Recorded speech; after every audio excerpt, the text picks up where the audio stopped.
নমস্কার বন্ধুরা, Bengali home কুকে সবাইকে স্বাগত। আজ আপনাদের সঙ্গে শেয়ার করব ক্রিসমাস বা বড়দিন স্পেশাল গাজরের কেকের রেসিপি। চিনি, ময়দা, তেল এবং ডিম ছাড়া দারুণ হেলদি একটি রেসিপি। একবার খেলে স্বাদ একেবারে মুখে লেগে থাকবে। রেসিপিটি বানাতে খুব বেশি উপকরণ লাগবে না, বাড়িতে থাকা কয়েকটি উপকরণ দিয়ে খুব সহজেই বানিয়ে নিতে পারবেন।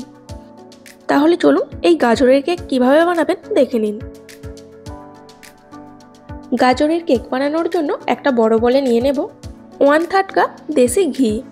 শীতকালের জন্য ঘিটা বসে যায়, তাই একটু গলিয়ে নেবেন। এবার মিষ্টির জন্য নেব 1/2 কাপ খেজুরের গুড়।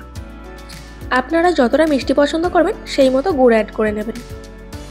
এছাড়া লাগবে নর্মাল তাপমাত্রায় থাকা 1/3 কাপ দুধ আর 1 চা চামচ ভিনিগার। ভিনিগারের পরিবর্তে দইও নিতে পারেন। এবার সবকিছু উপকরণ একটা হ্যান্ড ব্লেন্ডার দিয়ে ভালো করে মিশিয়ে নিতে হবে। সবকিছু উপকরণ ভালো করে মিশিয়ে নিয়েছি। এবার একটা ছাঁকনিতে নিয়ে নিতে হবে 1 কাপ গমের আটা। এর সঙ্গে দিতে হবে 3 চামচ পাউডার মিল্ক,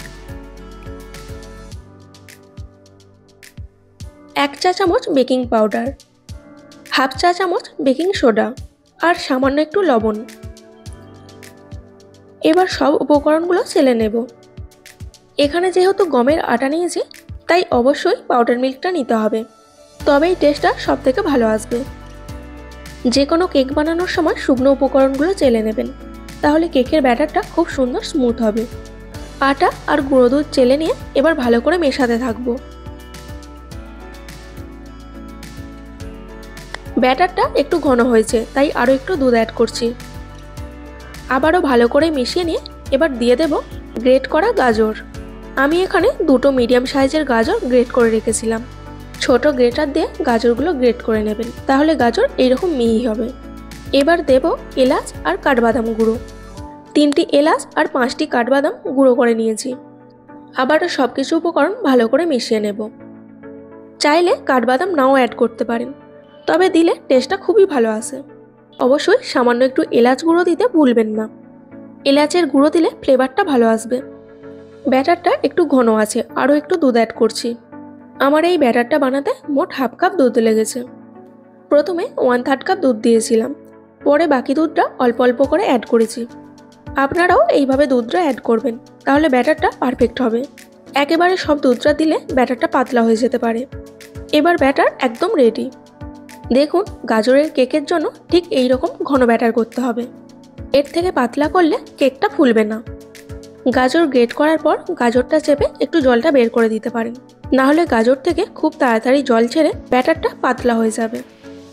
এরপর কড়াই খাবার রাখা স্ট্যান্ড রেখে কড়াইটা ঢাকা দিয়ে গরম করে নেবেন। এবার কেকগুলো বানানোর জন্য আমি এখানে 3টি স্টিলের বাটি নিয়েছি।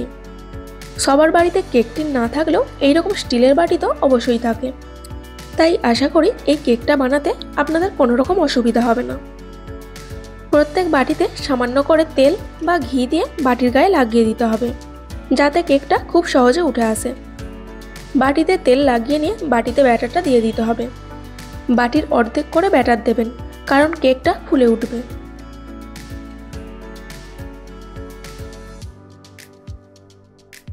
কেকের ব্যাটারটা দিয়ে এইভাবে বাটিগুলো একটু নাড়িয়ে নেবেন, যাতে ভেতরে হাওয়াটা বেরিয়ে আসে। এবার কেকের উপরে কাজু, কিশমিশ, চেরি আর টুটি ফুটি দিয়ে দিলাম। এতে কেকটা দেখতে সুন্দর লাগবে। তবে শুধুমাত্র বিভিন্ন কালারে টুটি ফুটি দিয়েও বানিয়ে নিতে পারেন। বাড়িতে কিভাবে বিভিন্ন কালারের টুটি ফুটি বানাবেন সেই ভিডিও এর আগে আপনাদের সঙ্গে শেয়ার করেছি। ডেসক্রিপশন বক্সে লিংক দেওয়া আছে, দেখতে চাইলে দেখে নিতে পারেন। কড়াটা গরম করে বাটিগুলো বসিয়ে দিলাম। এবার কড়াটা ঢাকা দিয়ে প্রায় 40 থেকে 50 মিনিট বেকিং করে নিতে হবে। এই সময় গ্যাসের ফ্লেমটা লোতে রাখবেন।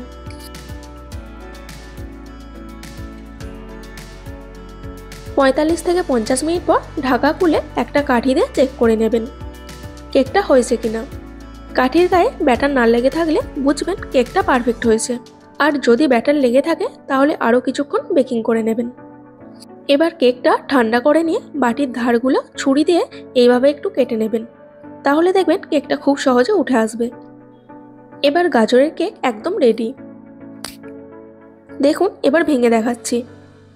দেখেই বোঝা যাচ্ছে কতটা সফট হয়েছে। রেসিপিটি ভালো লাগলে অবশ্যই একটি লাইক দিয়ে কাছের বন্ধুদের শেয়ার করবেন। আর বেঙ্গলি হোম কুকের পরবর্তী ভিডিও দেখার জন্য চ্যানেলটিকে সাবস্ক্রাইব করে পাশে থাকা বেল আইকন প্রেস করে অল নোটিফিকেশন অন করে রাখবেন। আজকের মতো এই পর্যন্তই। দেখা হচ্ছে নতুন কোনো রেসিপি নিয়ে। ভালো থাকবেন, সুস্থ থাকবেন। ধন্যবাদ।